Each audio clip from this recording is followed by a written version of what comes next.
അപ്പം പറഞ്ഞാലും പക്ഷേ ജനങ്ങൾക്ക് ബുദ്ധിമുട്ടില്ലല്ലോ നമ്മൾ ദുഃഖമുണ്ട്. അവർക്കൊക്കെ വരുമ്പോൾ ജനങ്ങൾക്ക് ബുദ്ധിമുട്ടാക്കുന്ന ഓരോ വീടുകളിലെ പ്രശ്നങ്ങളും ഇതൊക്കെയാണ് ബുദ്ധിമുട്ടുണ്ട്. അതിൽ ദുഃഖമാണുള്ളത്. അമർഷമുണ്ട്.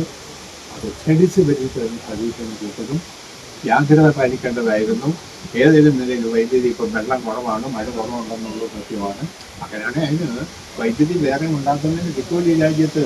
താപനിലയൊക്കെ ഇഷ്ടംപോലെ ഉണ്ടെന്ന്.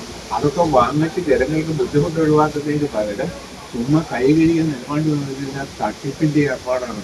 അല്ല പറഞ്ഞ വഞ്ചനയെന്ന് പറയും. ഇയാള് അധികാരത്തെ തുടരാൻ കഴിയില്ല, കാര്യങ്ങൾ ഭംഗിയായി ചെയ്യാൻ കഴിയില്ല, രാജിവെച്ച് വേറെ പണി നോക്കണം. എന്നിട്ട് വേറെ ആരെങ്കിലും കഴിവുകളെ ഏൽപ്പിക്കും. കോൺഗ്രസിനകത്ത് തന്നെ ഏറ്റവും ഞങ്ങൾക്ക് ഭൂരിപക്ഷം ഇല്ലല്ലോ. അധീശൻ നിന്ന് ഒഴിഞ്ഞിട്ട് വേറെ അതിനകത്ത് കൊള്ളാവുന്ന ആളുകളുണ്ട്, അവരെ പിടിച്ചാക്കട്ടെ ഒന്ന് മണം ഇത്രയും ദിവസം ദുരന്തം ഉണ്ടാകുമ്പോൾ ഓടിയെത്തേണ്ട ആളെ ഇന്ത്യ ഇഷ്ടമുള്ള ജനപ്രതിനിധിയാണ്. ഞാൻ പറയുന്നത് നിങ്ങളെ KPCC പ്രസിഡന്റോടോ AICC പ്രസിഡന്റോടോ ചോദിക്കേണ്ട കാര്യം അത് അവർക്ക് അനുഭവം ഉണ്ടോ എന്ന്.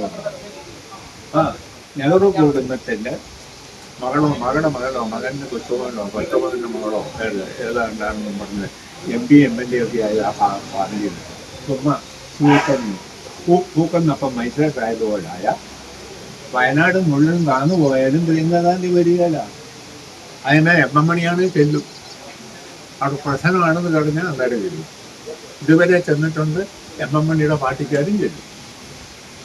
ഓക്കെ മഴയില്ലാതെ വന്നിട്ടുണ്ടല്ലോ. ഈ വൈദ്യുതി മന്ത്രി വന്നപ്പോൾ മാത്രമല്ലല്ലോ ഇവിടെ മഴയില്ലാതെ വന്നു. ഇതിനൊന്നും മഴയില്ലാതെ വന്നില്ലേ. കാര്യം ഞാൻ ചോദിച്ചാൽ 12 പോലുള്ള വേനൽ ഇപ്പോൾ ഉണ്ടോ? അല്ലെങ്കിൽ ഏതായാലും വർഷമായിട്ട് ഇന്ത്യൻ ഗവൺമെൻറ് വേനൽ. അപ്പം വൈദ്യുതി മന്ത്രി അങ്ങേര് ഒന്ന് കാര്യം പഠിക്കാതെ അല്ലെങ്കിൽ അതിനകത്ത് വേണ്ടാത്ത ഉപദ്രവിക്കാതെ അതിന് മറ്റൊരു വിഷയത്തിൽ നമ്മുടെ MP മാർക്കൊക്കെ മന്ത്രിയാക്കാമെന്ന് പറഞ്ഞ പ്രിയങ്ക ഗാന്ധിയുടെ ഓഫീസിൽ വ്യാജ പോള് വന്നെന്ന് പറയുന്നു. അതിനെക്കുറിച്ച് എന്താ? നമ്മുടെ MP ഡി കുര്യാക്കോസിന് അങ്ങനെ ഒരു പോള് വന്നിട്ടുണ്ട്. ചോദിച്ചോ? അതെ എന്നാ പറഞ്ഞു? കോള് വന്നു സമ്മതിക്കുന്നു. അത് പ്രിയങ്ക ഗാന്ധിയുടെ ഓഫീസിൽ അറിയിച്ചു എന്നാണ് അദ്ദേഹം പറഞ്ഞത്.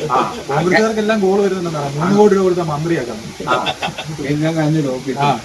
അതാണ് ഇപ്പം തട്ടുന്നത്. അമ്മയും മകളും മകനും എല്ലാം കൂടെ കൂടി ഇപ്പൊ ഏതായാലും വീട്ടിൽ പിടിച്ചോണ്ട് അവിടെ ഇരിക്കുകയാണല്ലോ ഡൽഹിയില്. വേറെ ഇന്ത്യയിലൊന്നും ഒരു കുഴപ്പമില്ലല്ലോ. ഇപ്പൊ വേറെ നരേന്ദ്രമോദിയുടെ 60 കയ്യിൽ കൊണ്ട് കൊടുക്കില്ലേ, കൊടുത്തു. ആ ഭൂരിപക്ഷം സംസ്ഥാനം അവരുടെ കയ്യിലായി. ഇപ്പൊ കല്ലിൽ ചൂടുന്നായി ദേശീയ പ്രസ്ഥാനത്തിൽ നേതൃത്വം കോൺഗ്രസ് പട്ടപ്പൂജുമായി മാറി. അതിന്റെ നേതാവാണ് പ്രിയങ്ക ഗാന്ധിയും ആങ്ങളെയും അമ്മയും എല്ലാം. ഈ പരുവത്തിൽ അവരെ ആക്കിയ മനസ്സിലാവും പൈസ കൊടുത്താൽ കോൺഗ്രസിൽ മന്ത്രിയാകാൻ പറ്റും. പിന്നെ എന്താ സംശയം? പൈസ കൊടുത്താൽ മന്ത്രിയാകാമെന്നും അങ്ങനെയാക്കുമെന്നും അതിന് പൈസ ഉപയോഗിച്ചിട്ടാക്കുന്നുണ്ടെന്നും ഒക്കെയുള്ള ചരിത്രമാണ് ഇന്ത്യയിൽ. അതിപ്പോൾ പുതിയ ഏർപ്പാടല്ല, പണ്ട് മുതൽ ഇങ്ങനൊക്കെ തന്നെയാണ്. അതാണ് ഞാൻ നിങ്ങൾക്കറിയാവോ, പൈസ കൊടുക്കണം,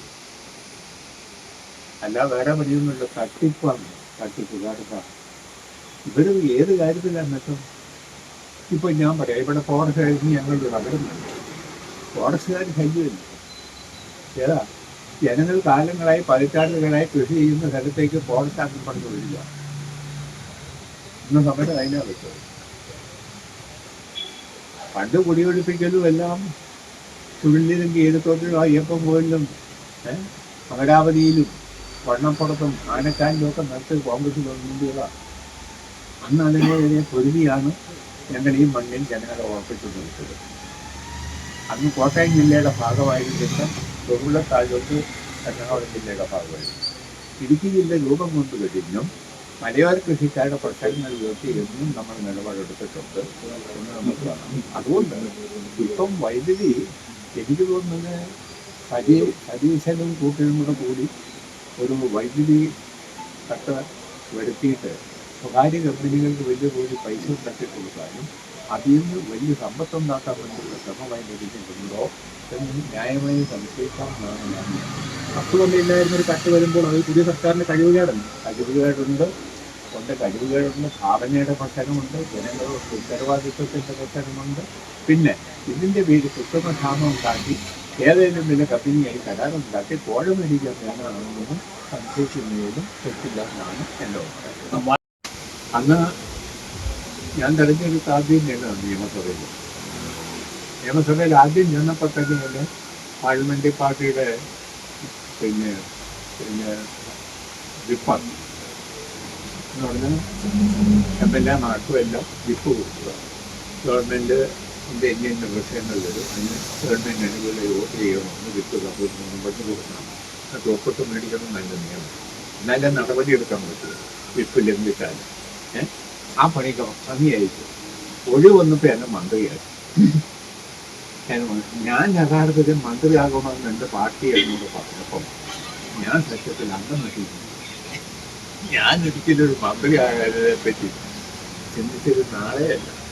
പിന്നെ ഇപ്പോൾ പാർട്ടി പറഞ്ഞപ്പോൾ ഏറ്റാൽ പിന്നെ ഒരുമാതിരി കൂടുതലായിട്ട് കാര്യമുണ്ടോ? ചെയ്യാവുന്ന പണി ആണുങ്ങളെ കൊണ്ട് ചെയ്ത് കാണിക്കുക എന്നുള്ളതല്ല നമ്മുടെ അത്രയേ ഉള്ളൂ. ഏറ്റവും നല്ല ഭംഗിയായി കാര്യങ്ങൾ ചെയ്തു. സമ്പൂർണ്ണ വൈദ്യുതീകരണം നടത്തി. അന്നും വൈദ്യുതി ഉൽപ്പാദനം ഇത്രയൊക്കെ ഉള്ളൂ. ഇപ്പൊ കുറച്ചും കൂടെ കാണും. പുതിയ പദ്ധതികൾ വന്നു, നമ്മുടെ കുറെ പുതിയ പദ്ധതികൾ തുടങ്ങി.